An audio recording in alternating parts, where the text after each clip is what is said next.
12 से 13 सवाल ठीक करने की कोशिश कीजिएगा। उसके बाद जीके होगी, रीजनिंग होगी और फिर सातों मैथ्स होगी। तो पहला सवाल आपकी स्क्रीन पर है, साधारण का विलोम क्या होगा मुझे बताइए। देखिए अगर हम बात करते हैं यहाँ पर एक शब्द आ गया शिष्ट। परीक्षक आपसे साथियों शिष्ट का विलोम पूछ सकता है, तो इसमें छोटा आ लगा देना, शिष्ट का विलोम हो जाएगा सातों अशिष्ट, है ना। उसके अलावा अगर बात करते हैं सातों यहाँ पर संक्षिप्त की अगर बात करें, संक्षिप्त का विलोम क्या होता है, विस्तृत होता है संक्षिप्त का विलोम। और मैं कहूंगा साधारण का विलोम क्या हो जाएगा सातों, विशिष्ट हो जाएगा। आंसर आपका ऑप्शन नंबर ए होगा। उसके बाद देखिए अगला सवाल है, शुद्ध वर्तनी यहाँ पर मुझे बता दीजिए कौन सी है। तो पुण्य कैसे लिखा जाता है, मैं कहूंगा जैसे ऑप्शन नंबर ए में लिखा हुआ ऐसे लिखा जाता है। अगला देखिए कह रहे कि जो दूसरों के अधीन हो उसके लिए एक शब्द क्या होगा साथियों मुझे बताइए। जो दूसरों के अधीन हो, देखिए जो दूसरों के अधीन हो उसको पराधीन कहा जाता है। क्या उसको पराधीन कहा जाता है। अच्छा स्वाधीन की अगर बात करें, जो दूसरों के अधीन ना हो, क्या जो दूसरों के अधीन हो उसको पराधीन, जो दूसरों के अधीन ना हो उसको स्वाधीन कहा जाता है। ये बात आपको ध्यान रखना है। अगर हम दास शब्द की बात करें तो जो जैसे कि पैसे वगैरह देकर खरीदा गया जो व्यक्ति होता है उसको दास कहा जाता है ना। चलिए और परजीवी शब्द की अगर बात करें, दूसरों पर आश्रित रहने वाले को परजीवी कहा जाता है, ये भी आपको याद रखना है। उसके बाद देखिए एक शब्द है आधुनिक। आधुनिक का आपसे साथियों पूछा जा रहा है विलोम क्या होगा। देखिए यहाँ पर अगर हम बात करते हैं आधुनिक का विलोम क्या हो जाएगा, तो मैं कहूंगा आधुनिक का विलोम तो प्राचीन हो जाएगा। क्या हो जाएगा साथियों, प्राचीन हो जाएगा, ठीक है ना। उसके बाद देखिए अगला सवाल आपसे पूछा जा रहा है, शुद्ध वर्तनी वाला शब्द बताइए। तो आपको ये बताना है परिणति कैसे लिखा जाता है। तो इन चारों की अगर बात करें, इसमें से जो परिणति लिखा हुआ है बिल्कुल सही लिखा हुआ है, ऑप्शन नंबर ए वाला। उसके बाद देखिए अगला सवाल आपकी स्क्रीन पर कह रहे कि सूर्य जिस पर्वत के पीछे से निकलता है उसके लिए एक शब्द क्या होगा, फटाफट आप लोग मुझे बता दीजिए। चलिए तो मैं कहूंगा उसके लिए एक शब्द जो होगा वो उद्याचल हो जाएगा। क्या देखिए अस्त्याचल और उद्याचल, क्या सूर्य जिस पर्वत के पीछे छिप जाता है या सूर्य जिस पर्वत के पीछे अस्त हो जाता है उसको अस्ताचल कहते हैं, है ना। लेकिन सूर्य जिस पर्वत के पीछे निकलता है उसको उद्याचल कहते हैं। तो ये दोनों बातें आपको याद रखना है। उसके बाद देखिए खाली जगह वाला शब्द आ चुका है, यानी कि सवाल आ चुका है, सफलता के मार्ग में बहुत संकट है, बाधाएं हैं, मेहनत है या साथों छाव है। तो यहाँ पर क्या आएगा साथों, यहाँ पर आपसे कुल मिला के पूछा जा रहा है, मैं कह सकता हूँ बाधाएं आना चाहिए, सफलता के मार्ग में बहुत बाधाएं हैं। उसके बाद देखिए टस से मस ना होना, इस मुहावरे का मतलब क्या होता है बताइए। तो टस से मस ना होना, इसको तनिक भी प्रभावित ना होना कहेंगे। शक्ति पर विश्वास करना, रुक जाना, स्थिर चित्त होना, मैं कहूंगा तनिक भी प्रभावित ना होने को कहा जाता है साथों टस से मस ना होना। उसके बाद देखिए अगला का सवाल आपकी स्क्रीन पर, इसमें वही होगा, मेरा बेटा बकरी को घुमाया, है ना। बताइए दिक्कत साथों कहां पर है, बताइए। होना ये चाहिए था साथों मेरे बेटे ने बकरी को घुमाया, तो दिक्कत कहां पर है, यहां पर है, यहां पर है, तो यही आपका जवाब हो जाएगा। अधिकतर लोगों का यही विचार है। अब यहाँ पर जो आपको रेखांकित अंश दिख रहा है इसको आपको प्रतिस्थापित करना है। अधिकतर आएगा या अधिकतम आएगा, अधिकतम लोगों का यही विचार है या अधिक लोगों का यही विचार है या अधिकांश लोगों का यही विचार है या सर्वाधिक लोगों का यही विचार है। तो मैं कहूंगा यहाँ पर जो आना चाहिए शब्द वो अधिकांश शब्द आना चाहिए। अधिकांश लोगों का यही विचार है, ये होता है सातों पूरा वाक्य। तो कुल मिला के अगर बात करें जिनका आंसर ऑप्शन नंबर सी है तो बिल्कुल करेक्ट है। उसके बाद देखिए अगला सवाल है, कह रही कि भौरे मचल रहे हैं, भौरे गुनगुना रहे हैं, भौरे दौड़ रहे हैं, मुस्कुरा रहे हैं। मैं कहूंगा साथियों भौरे गुनगुना रहे हैं, ये होता है आंसर आपका बी होगा। उसके बाद देखिए कवि कविता का निर्माण थोड़ी ना किया जाता है साथियों कविता का, है ना। सृजन व्यापार भी नहीं कहते, उत्पादन भी कहते, यहाँ पर सृजन शब्द आ जाएगा, यानी कि कवि कविता का सृजन करता है। उसके बाद देखिए पहाड़ टूटना, इस मुहावरे का मतलब क्या होता है, पहाड़ टूटने का मतलब भूकंप होना नहीं, प्रकृति का प्रकोप होना, बहुत भारी कष्ट आप पढ़ना, बिल्कुल साथियों बहुत भारी कष्ट आप पढ़ने को कहा जाता है। भाई पहाड़ टूट गया, आंसर आपका सी होगा। जिसका दमन करना कठिन हो, एक शब्द इसमें आपको एक शब्द में उत्तर देना है साथियों। देखिए जिसका दमन करना कठिन हो उसको पता क्या कहा जाता है, उसको दुर्दम्य कहा जाता है। और दुर्दम्य कहां पर लिखा हुआ है, ऑप्शन नंबर सी में लिखा हुआ है, ठीक है ना। अच्छा दुर्गम शब्द की अगर बात करें तो जहां पहुंचना कठिन हो उसको दुर्गम कहा जाता है। उसके बाद देखिए कह रहे कि जो निगाह से परे हो, क्या जो निगाह से परे हो उसके लिए एक शब्द क्या होगा, ये आपको कुल मिला के यहाँ पर बताना है। चलिए तो उसको सातों परोक्ष कहा जाएगा। जो निगाह से परे हो उसको परोक्ष कहा जाएगा। जो आंखों के सामने हो उसको क्या कहा जाएगा, उसको सातों प्रत्यक्ष कहा जाएगा, ठीक है ना। उसके बाद देखिए अगला सवाल आपसे कह रहे हैं कि भविष्य की ओर बढ़ना चाहिए, इसमें कौन सा शब्द आ जाएगा। तो उजला भविष्य थोड़ी ना होता है, कलंकीय भविष्य भी नहीं कह सकते, अंधेरे भविष्य की ओर बढ़ना चाहिए भी नहीं कह सकते हैं, उज्जवल भविष्य की ओर बढ़ना चाहिए ये होता है। और ऐसा कहां पर लिखा हुआ है, ऐसा आपका ऑप्शन नंबर डी में लिखा हुआ है। उसके बाद देखिए यहां पर अगर बात करें दिए गए वाक्य किस भाग में त्रुटि है, ऐसी स्थिति में कुछ काम नहीं हो सकता। तो यहाँ पर अगर बात करें दिक्कत आपको सातों कहां पर लग रही है, एक बार मुझे बताइए। देखिए स्थिति मुझे सही नहीं लग रहा है। स्थिति कैसे लिखा जाता है सातों? स्थिति की अगर बात करते हैं, स्थिति कुछ इस प्रकार से लिखा जाता है ना, लेकिन इसमें तांबे बड़ी की मात्रा है तो ये तो गलत हो जाएगा। ये कहां पर लिखा हुआ है स्थिति? ऑप्शन नंबर बी में लिखा हुआ है, तो यही आपका जवाब हो जाएगा। अशुद्ध वर्तनी वाले शब्द इसमें से कौन सा है, ये आपसे कुल मिला के पूछा जा रहा है, मुझे बताइए। अशुद्ध वर्तनी वाला शब्द फटाफट एक बार आप लोग मुझे बता दीजिए। देखिए अगर हम बात करते हैं, पुरस्कार ऐसे लिखा जाता है ना, मयंक भी सही है, प्रामाणिक भी सही है, लेकिन ये क्या लिखा हुआ है? आशीर्वाद होना चाहिए, आशीर्वाद गलत लिखा हुआ है। आशीर्वाद कैसे लिखा जाता है अगर बात करते हैं, ये हो गया आशी और ये हो गया यानी कि पक्षी का सातों समानार्थी शब्द मुझे बता दीजिए। पक्षी का, देखिए पक्षी को बहुत सारे नामों से जाना जाता है, जैसे पक्षी को खग कहा जाता है, पक्षी की अगर बात करें पक्षी को विहग कहा जाता है, पक्षी को सातु नभचर कहा जाता है, पक्षी को पतंग भी कहते हैं, पक्षी को सातु परिंदा भी कहा जाता है। तो देखिए इसमें से कोई मिल रहा है, नहीं मिल रहा है, खग मिल रहा है, तो खग आपके सवाल का बिल्कुल करेक्ट आंसर हो जाएगा। अच्छा पन्नग पता किसे कहते हैं? पन्नग सातु नाग को कहा जाता है, ठीक है ना। चलिए और अली की अगर बात करें सातों, अली किसको कहा जाता है? भ्रमर को कहा जाता है।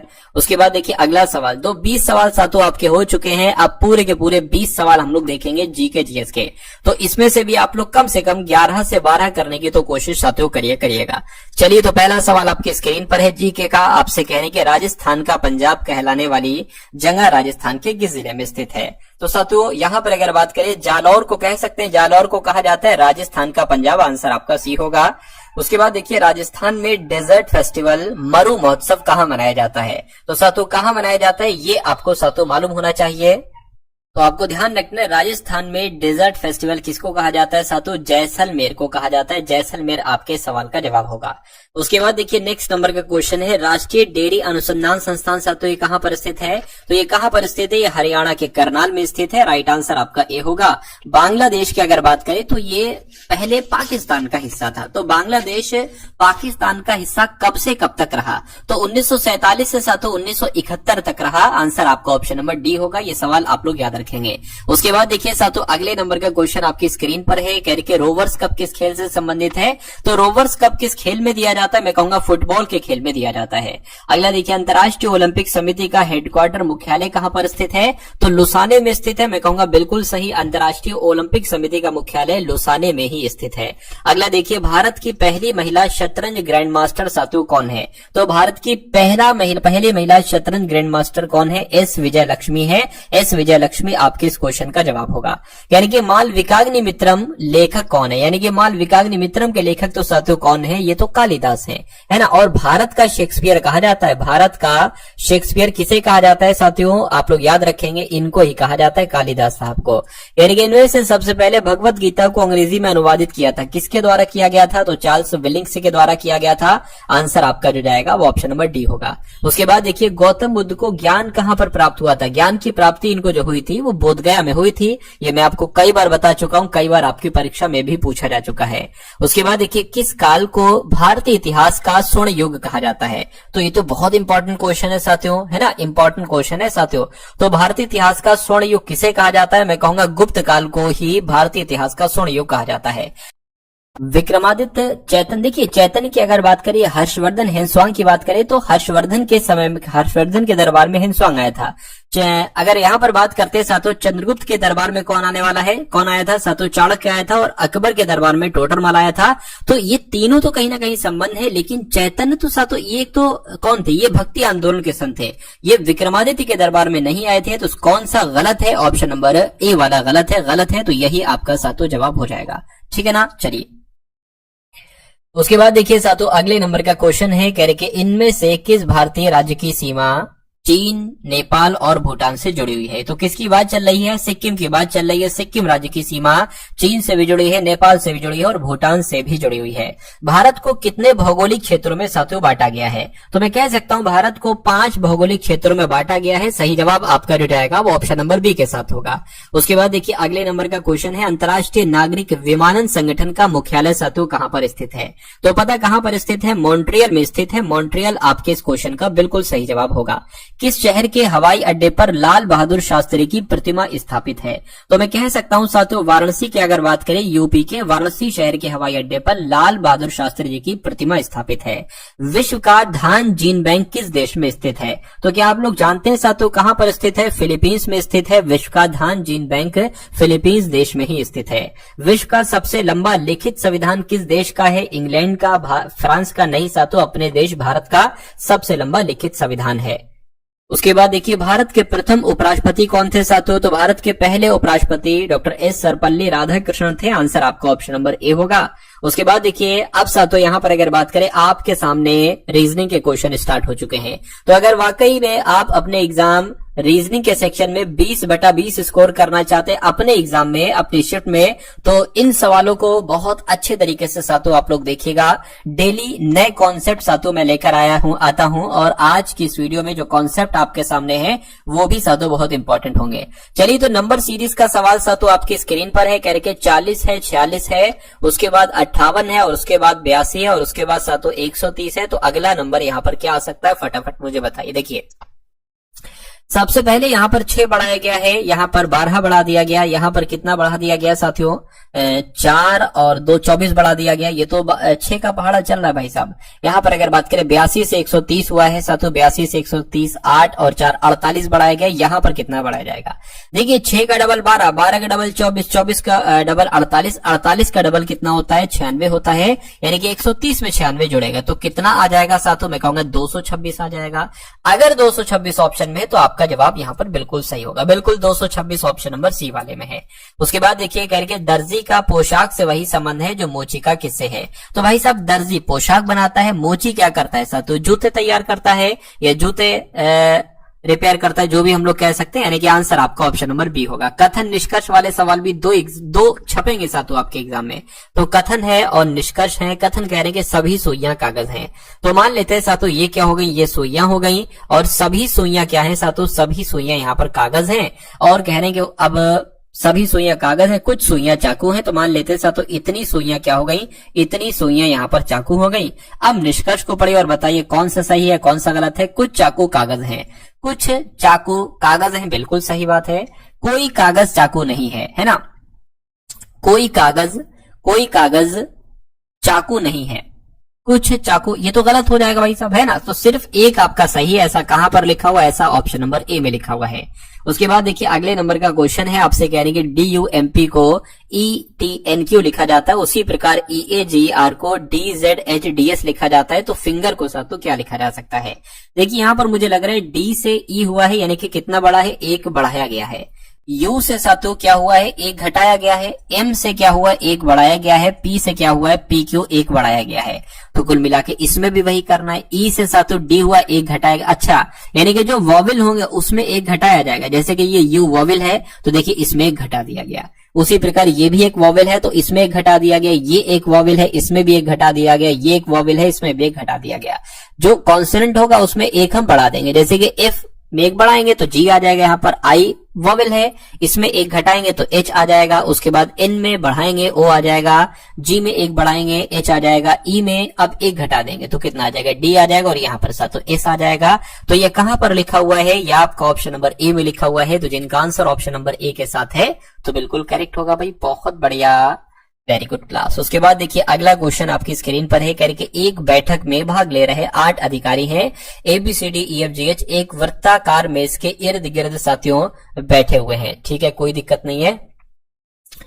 यहां पर अगर हम लोग बात करें साथियों, मेज के इर्द गिर्द इसी क्रम में, अच्छा इसी क्रम में बैठे हुए हैं ABCDEFGH। और मैंने इसका मतलब आपको बताया था, दक्षिणावर्त का मतलब होता है साथियों क्लॉकवाइज, यानी कि घड़ी जैसे चलती है ना, 1 2, जैसे घड़ी की सुइयां चलती है 1 2 3 4 5, ऐसे ही साथियों ये बैठेंगे ABCDEFGH है।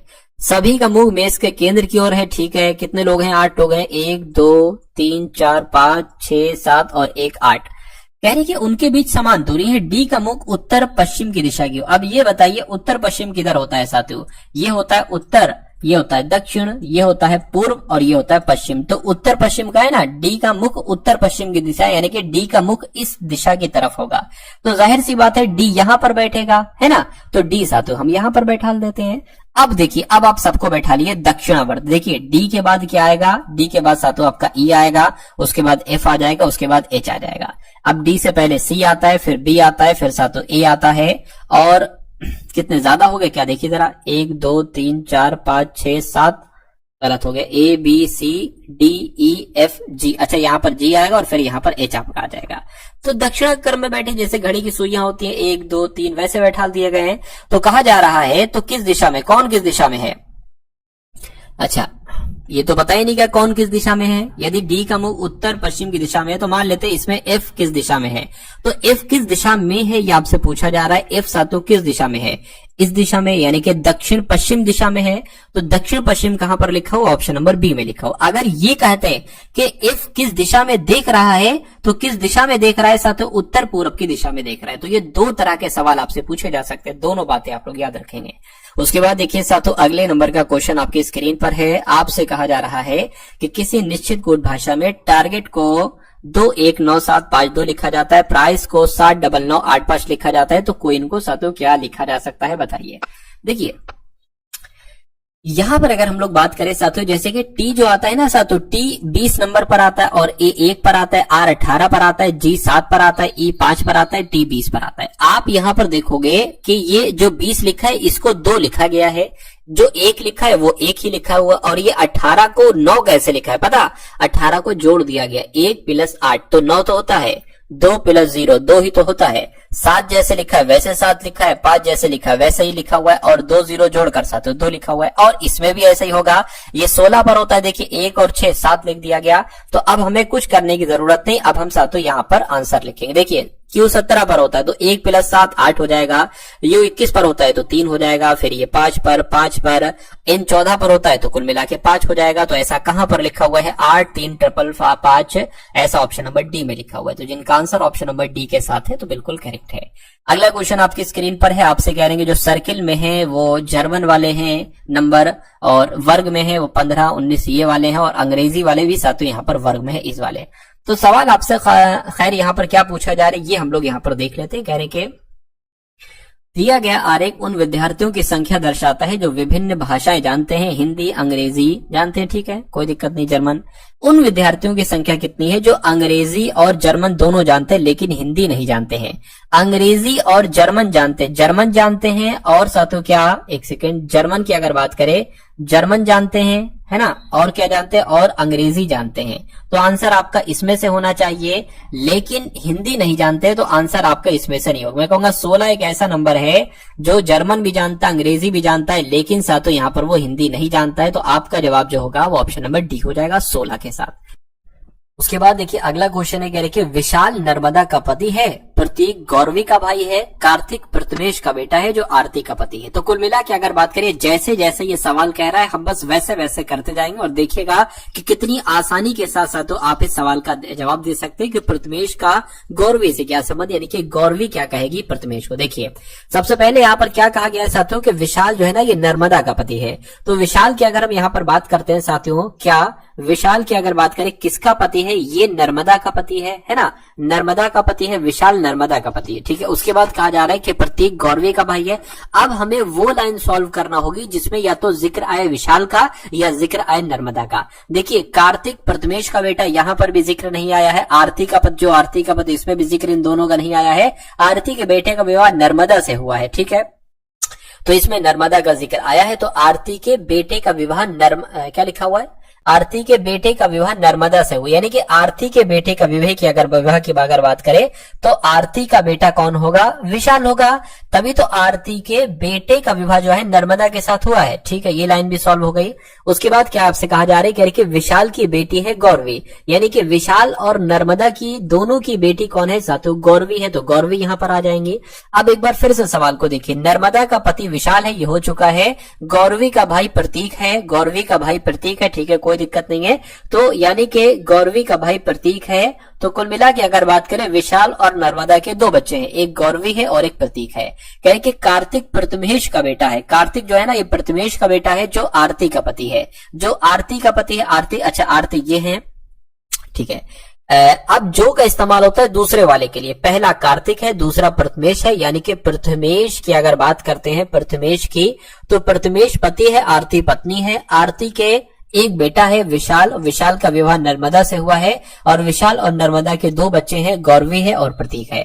चलिए, तो प्रतीक गौरवी का भाई है ना, प्रतीक जो है ना गौरवी का भाई, ये हो गया है। कार्तिक प्रथमेश का बेटा है, कार्तिक जो है ना प्रथमेश का बेटा है, ठीक है। कार्तिक की अगर बात करते हैं साथियों, तो ये प्रथमेश का बेटा यानी कि प्रथमेश और आरती का बेटा होगा साथियों यहाँ पर कार्तिक। उसके बाद कह रहे हैं कि आरती के बेटे का विवाह नर्मदा से हुआ है, हो चुका है। गौरवी विशाल की बेटी है, ये भी हो चुका है, गौरवी विशाल की बेटी है। प्रथमेश का गौरवी से क्या संबंध है, गौरवी का प्रथमेश से क्या संबंध है, देखिए आपसे पूछा जा रहा है। देखिए यानी कि गौरवी क्या कहेगी प्रथमेश को, प्रथमेश ये है, गौरवी ये है। ये कौन हो गए, ये पिताजी हो गए। पिताजी की माता कौन होगी, दादी जी हो गई। और दादी जी के पति को क्या कहा जाएगा, दादाजी कहा जाएगा। तो दादाजी कहां पर लिखा हुआ है, ऑप्शन नंबर बी में लिखा हुआ है। तो जिनका आंसर ऑप्शन नंबर बी के साथ है, तो मैं कहूंगा आंसर आपका बिल्कुल करेक्ट है। उसके बाद देखिए अगला क्वेश्चन आपकी स्क्रीन पर है, इसको काउंट कर लीजिए। 1 2 3 4 5 6 7 8 9 10 11 12 13 14 15 16 17 18 19 20, यानी कि 20 का है।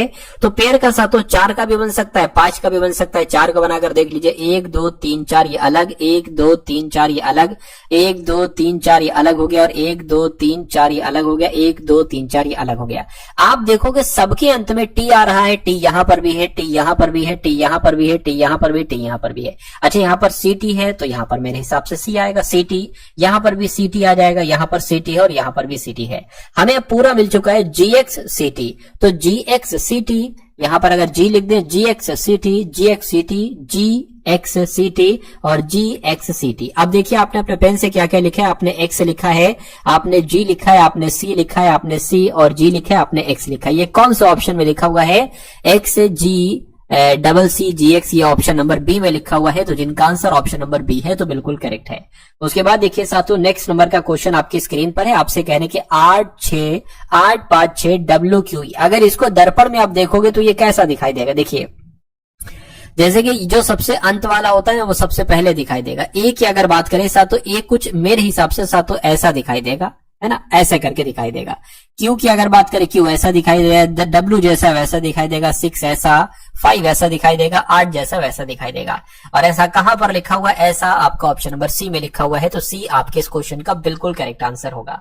उसके बाद देखिए अगला क्वेश्चन आपकी स्क्रीन पर है, आपसे कह रहे हैं कि अगर यदि 18 मीटर और 50 मीटर की विमाओं वाले एक आयत का क्षेत्रफल, यानी कि एक आयत की यहाँ पर जिक्र किया गया है, और उसकी आयत की अगर बात करें तो 50 मीटर लंबाई है और चौड़ाई की अगर बात करें 18 मीटर है, ठीक है। तो कहने कि ये जो आयत है ना, ये इसका क्षेत्रफल, इस आयत का क्षेत्रफल एक वर्ग के क्षेत्रफल के बराबर है। वर्ग की चारों भुजाएं बराबर होती हैं, जबकि आयत की आमने सामने की भुजा बराबर होती है। तो इसका क्षेत्रफल यानी कि वर्ग का क्षेत्रफल, ये वर्ग हो जाएगा और ये क्या हो जाएगा, आयत हो जाएगा। तो वर्ग का क्षेत्रफल आयत के क्षेत्रफल के बराबर है, ऐसा कहा गया है। तो मैं कहूंगा अगर कभी भी दो चीजों का क्षेत्रफल बराबर कहा जाए, यानी कि मैं कह सकता हूं साथियों, देखिए वर्ग का क्षेत्रफल कितना होता है, अगर इसकी भुजा मान लेते हैं साथियों हम ए मान लें, तो इसका क्षेत्रफल ए स्क्वायर हो जाएगा, और बराबर आयत का क्षेत्रफल कितना होता है साथियों, लंबाई गुणा चौड़ाई होता है। तो इसका तो हमें पता है भाई साहब, है ना। अच्छा, भुजा की लंबाई पूछी जा रही है, यानी कि इस ए का मान पूछा जा रहा है, तो ए का मान निकाल देंगे। 50 लंबाई 50 है, ये 18 हो जाएगी, बराबर ए स्क्वायर आ जाएगा। यहाँ पर ए स्क्वायर बराबर कितना हो जाएगा, 18 पंजे 90 होता है, यानी कि 900 आ जाएगा। तो अगर बात करते हैं साथियों ए स्क्वायर बराबर, इसको हम क्या 30 गुणा 30 लिख सकते हैं। तो मैं कह सकता हूं साथियों क्या ए स्क्वायर बराबर, इसको हम 30 का स्क्वायर लिख सकते हैं। बिल्कुल, इस स्क्वायर से स्क्वायर कैंसिल हो जाएगा, ए बराबर 30 आ जाएगा, यानी कि इसकी जो भुजा होगी वो साथियों 30 सेंटीमीटर की होगी, सॉरी 30 मीटर की होगी। और 30 मीटर कहां पर लिखा हुआ है, ऑप्शन नंबर सी में लिखा हुआ है। तो जिनका आंसर ऑप्शन नंबर सी के साथ है, तो मैं कहूंगा आंसर आपका बिल्कुल करेक्ट है। उसके बाद देखिए अगला क्वेश्चन आपकी स्क्रीन पर है, यानी कि ए के 3 गुने और बी के 4 गुने के परिणामों का औसत कितना है साथियों, 17 है, तथा ए के 4 गुने और बी के 3 गुने के परिणामों का औसत 18 है, और ए और बी के योग आपको बताना है कितना होगा। कोई दिक्कत नहीं, देखिए जितना जैसा कहा जाए वैसा करते जाइए। ए के 3 गुना, तो साथियों ए का 3 गुना हमने कर दिया, और बी का 4 गुना, बी का साथियों अगर बात करते हैं 4 गुना हमने कर दिया। इनके औसत, तो इनको औसत कैसे निकालेंगे भाई साहब, ये दो संख्याएं 1 2, तो 2 से हम भाग देंगे तो जाकर निकलेगा इनका औसत, ये 17 है ना। उसके बाद कहा गया है कि ए के 4 गुना, ठीक है, तो a के 4 गुना यानी कि 4a आ जाएगा और b के 3 गुना 3b आ जाएगा। इनका औसत, परिणामों का औसत कितना दे रखा है, ये भी दो संख्या है तो 2 से भाग देंगे तो जाकर औसत कितना बताया गया, 18 बताया गया है। अच्छा, उसके बाद अगर बात करें, अब देखिए 3a प्लस 4b का हम योग निकाल सकते हैं, 2 की गुणा अगर 17 से आप कर दोगे तो 3a प्लस 4b बराबर कितना आ जाएगा, 17 दूना 34 आ जाएगा। इसकी अगर बात करते हैं साथियों, ये कितना आ जाएगा, ये 4a प्लस 3b बराबर 18 दूना कितना हो जाएगा, 36 हो जाएगा। तो इसमें आपसे a और b का योगफल पूछा गया, कोई दिक्कत नहीं, a और b का योगफल निकालने की कोशिश करेंगे। अब इनको आप जोड़ दो, जैसे 3a और 4a कितना हो जाएगा, 7a हो जाएगा और 4b 3b कितना हो जाएगा, 7b हो जाएगा। और अगर इनको जोड़ोगे तो ये कितना आ जाएगा, ये 70 आ जाएगा। अब देखिए a इधर भी है, a इधर भी है, तो सॉरी 7 इधर है, 7 इधर है, 7 आप कॉमन ले लीजिए, अंदर क्या बचेगा, a प्लस b बचेगा बराबर 70 है। तो a प्लस b बराबर कितना हो जाएगा, 70 हो जाएगा। और ये 7 जो है बराबर लगा है, भाग में आ जाएगा तो इससे कैंसिल हो जाएगा, 10 बचेगा। यानी कि a प्लस b कितना आ गया है साथियों, 10 आ गया है। और यही आपसे पूछा जा रहा था कि a और b का योगफल कितना होगा, तो a और b का योगफल 10 होगा। तो 10 कौन से ऑप्शन में है, 10 आपका ऑप्शन नंबर बी वाले में। तो जिनका आंसर बी है तो बिल्कुल करेक्ट होगा। अगला क्वेश्चन आपकी स्क्रीन पर है, आपसे कहा जा रहा है कि यदि किसी संख्या के 70% और उसी संख्या के 40% का अंतर कितना बताया गया है, 135 बताया गया है, तो वो संख्या क्या हो सकती है। मान लेते साथियों वो संख्या क्या हो सकती है, x हो सकती है। तो इस x संख्या के 70%, ठीक है, इस x संख्या के 70% और उसी संख्या यानी कि x संख्या के 40%, इनका जो अंतर है मतलब माइनस कराओगे तो कितना आएगा, तो 135 आएगा। इतनी बात यहां पर आपसे कही गई है। देखिए 70 की गुणा x से होगी तो 70x हो जाएगा बटे 100 हो जाएगा, माइनस 40x बटे कितना हो जाएगा, 100 हो जाएगा, बराबर कितना हो जाएगा, 135 हो जाएगा। अब नीचे सेम है, अगर सेम होता है तो उसको एक बार लिख लेते हैं, यानी कि 100 है तो 100 एक बार लिख लेंगे। और 70x क्या, 70x माइनस 40x ये हो जाएगा और बराबर 135 हो जाएगा। उसके बाद अगर बात करें 70x में से 40x जाएगा तो साथों 30x बचेगा और बराबर 100 की गुणा 135 से हो जाएगी। तो कितना, 2 0 इसमें लगा देते हैं, x बराबर कितना आ जाएगा, 13,500 बटे 30 आ जाएगा। 0 से 0 कैंसिल होगा, 3 से अगर इसको कट कराएं तो 3 चौक 12, 3 पंजे 15, 0 आ गया। यानी कि x बराबर साथों 450 आया।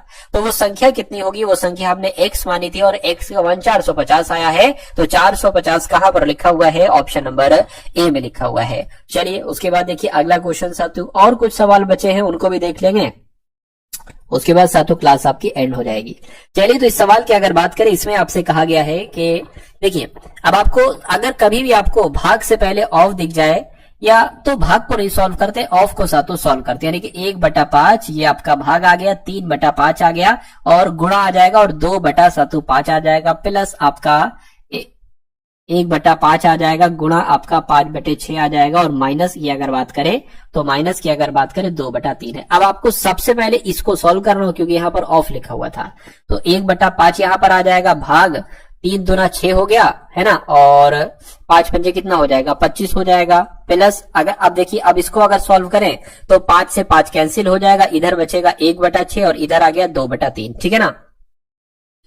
उसके बाद अगर बात करें, अब देखिए 1/5 है, ये भाग को आप गुणा में बदल लीजिए, लेकिन शर्त क्या होगी, जब भाग को गुणा में बदलोगे तो इसको उल्टा पलटी करना पड़ेगी, 6/25 की जगह 25/6 आपको करना पड़ेगा। प्लस अब इसको अगर हम सॉल्व कराएं तो देखिए 3 एकम 3 हो जाएगा और 6 दूना कितना हो जाएगा, 12 हो जाएगा और 3 छंग 18 हो जाएगा, नीचे की गुणा हो जाएगी। अब 5 से ये कैंसिल करोगे तो 5 आ जाएगी, तो 5/6 आपका ये आ चुका है और प्लस ये कितना आ जाएगा, 12 में से 3 जाएगा तो जो आएगा माइनस का आएगा, यानी कि 9 आ जाएगा। तो कुल मिला के माइनस का 9 आएगा, तो यहाँ पर माइनस का 9/18 साथियों आ जाएगा, ठीक है ना। चलिए इसको थोड़ा सा कट करा ले, 3 3 9, 3 छंग 18 है ना, 5/6, 3 एकम 3, 3 दूना 6, तो 1/2 आ जाएगी। इसको कैलकुलेट करा लीजिए, आपका आंसर आ जाएगा। 2 पंजे 10 हो गया, 6 एकम 6 हो गया, 6 दूना 12 हो गया, 4/12 आ गया। इसको हम साथियों क्या कर सकते हैं, 4/12 को, तो 4/12 को अगर कट करते हैं साथियों 1/3 आ जाता है, 4 एकम 4, 4 3 12, तो कुल मिला के 1/3 यहाँ पर नहीं है तो 1/3 साथियों इसको आप लोग कर लेंगे। तो कुल मिला के इसको अगर आप सॉल्व करते हैं तो 1/3 ही आएगा, इसके अलावा साथियों कुछ नहीं आएगा। एक बार 2 बार आप लोग भी करवा के देख लीजिएगा। उसके बाद देखिए साथियों, अगले नंबर का क्वेश्चन आपकी स्क्रीन पर है। आपसे कहा जा रहा है कि किसी वस्तु पर 12% और 10% की दो क्रमागत छूटें दी जाती हैं। यदि वस्तु का अंकित मूल्य 3500 रुपए है तो वस्तु को कितने रुपए में बेचा जाएगा। कहने का मतलब है कि अगर वस्तु 3500 रुपए की है, इस पर दो छूटें दी जाती हैं, 12% की छूट दी जाती है तो इसको 88% में बेचा जाएगा। उसके बाद 10% की छूट दी जाती है तो इसको 90% में बेचा जाएगा। तो ये कितने रुपए की बिकेगी, ये आपसे पूछा जा रहा है। 2 0 से 2 0 कैंसिल, इस 1 0 से ये 1 0 कैंसिल हो जाएगा। 5 से कट करेंगे, 5 दूना 10, 5 7 35 हो जाएगा। 2 से अगर कट करेंगे तो सातों 44 यहां पर आ जाएगा। यानी कि अब आपके सामने 7 गुणा 44 गुणा 9 आ चुका है। 7 3 63 हो जाएगा, यानी कि 63 गुणा 44 आपको कराना है। तो 63 की गुणा 44 से सातों हम लोग करा लेते हैं। 4 3 12 हो जाएगा, 4 6 24 हो जाएगा, 25 आ जाएगा यहाँ पर, और यहाँ पर भी फिर 252 ही आ जाएगा। 2 आ गया, 7 आ गया, 7 आ गया, 2 आ गया। तो 2772 कहां पर लिखा हुआ है, ऑप्शन नंबर डी में लिखा हुआ है। यानी कि अगर कोई वस्तु 3500 रुपए की है, इस पर दो छूट दी जाती है, 12% और 10% की, तो वस्तु 2772 रुपए की बिकेगी जाकर। अगला सवाल आपकी स्क्रीन पर है, देखिए इस क्वेश्चन को और साथियों बताइए आपका जवाब क्या होगा। आपसे यहां पर कहा जा रहा है कि कोई धनराशि साधारण ब्याज की वार्षिक दर पर 8 सही 1/3 वर्षों में 2 गुनी हो जाती है। यानी कि समय की अगर बात करें तो यहां पर समय आपको दे रखा है कितना, 8 सही 1/3 वर्ष। इसको हम सही कर लेते हैं, 3 8 24, 24 और 1 25, 25/3 वर्ष तो इसको हम लोग लिखेंगे, है ना। चलिए समय हो गया। कह रहे कि कोई धनराशि जो है ना साधारण ब्याज की किस वार्षिक दर पर, यानी कि दर आपसे यहां पर पूछी जा रही है, कोई बात नहीं, दर पर इतने समय में 2 गुनी हो जाती है। यानी कि अगर कोई राशि, क्या पी राशि हम मान लेंगे, अगर कोई राशि मान लीजिए पी है, कितनी है सातों, पी है, तो वो कितनी हो जाती है, मिश्रधन है ये, तो डबल हो जाती है राशि, यानी कि 2p हो जाएगी। तो साधारण ब्याज क्या होता है, साधारण ब्याज सातों कितना होता है, a माइनस पी होता है, यानी कि मिश्रधन माइनस मूलधन होता है। तो 2p में से 1p जाएगा, सातों p बचेगा। तो अब एक सूत्र सातों लगा दीजिए, वही वाला, कौन सा, साधारण ब्याज बराबर PRT/100। तो साधारण ब्याज कितना दे रखा है, p दे रखा है, p कितना है, p का मान तो p है, तो p आ जाएगा। r की अगर बात करें, r ही आपको ज्ञात करना है, यानी कि दर आपको ज्ञात करना है, तो ये r लिख लेंगे। गुणा t की अगर बात करें, कितनी है सातों, 25/3 है समय, 25/3 आ गया, और बटे में क्या आ जाएगा, 100 आ जाएगा, ठीक है ना।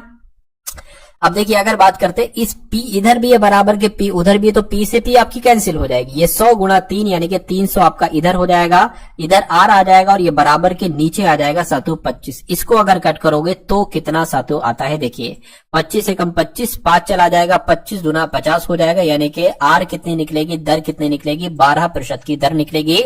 और यही आपसे पूछा गया था, यही मैंने आपको बता दिया है। चलिए उसके बाद देखिए अगला क्वेश्चन आपकी स्क्रीन पर है। आपसे कहा जा रहा है कि एक ट्रेन की चाल 80 किलोमीटर प्रति घंटा है। कितनी है चाल की अगर बात करते हैं, 80 किलोमीटर प्रति घंटा ट्रेन की चाल है। कह रही कि सुबह 10:20 बजे से दोपहर 1:50 बजे तक इसके द्वारा तय की गई दूरी कितनी होगी। तो देखिए यहाँ चाल तो हमें पता है, समय साथियों हम यहां से निकाल लेंगे जो समय दे रखा है। उसके बाद दूरी निकालना तो बहुत आसान हो जाएगा, क्योंकि दूरी बराबर क्या होता है, चाल गुणा समय होता है। समय अभी हम निकाल ले रहे हैं, चाल हमारे सामने है। देखिए 10:20 से, देखिए 10:20 से 11:20 तक 1 घंटा हो जाएगा, फिर 12:20 तक दूसरा घंटा हो जाएगा, 1:20 तक 3 घंटे हो जाएंगे, और ये क्या है, ये 1:50 यानी कि 30 मिनट साथियों और यहाँ पर हैं। तो कुल मिला के 3 घंटे तो ये हो गए, और आधा घंटा ये है, यानी कि 3.5 घंटा है। तो समय की अगर बात करें, समय कितना है, मैं कह सकता हूँ 3.5 घंटे, यानी कि 3.5 घंटे समय है। तो दूरी हमें निकालना है साथियों, दूरी बराबर क्या है, चाल 80 किलोमीटर प्रति घंटा दे रखी, समय 3.5 घंटे है। दूरी बहुत आराम से यहाँ पर निकल आएगी। तो 80 की गुणा 3.5 से करा लीजिए, है ना, यानी कि 35 की गुणा 8 से हम करा लेते हैं। 8 पंजे आपका 40 हो जाएगा, 8 3 24 और 28 हो जाएगा, यानी कि दूरी कितनी निकलेगी, 280 किलोमीटर निकलेगी। और ऐसा कहां पर लिखा हुआ है, ऐसा आपका ऑप्शन नंबर बी में लिखा हुआ है। तो जिनका आंसर ऑप्शन नंबर बी के साथ है तो बिल्कुल करेक्ट होगा।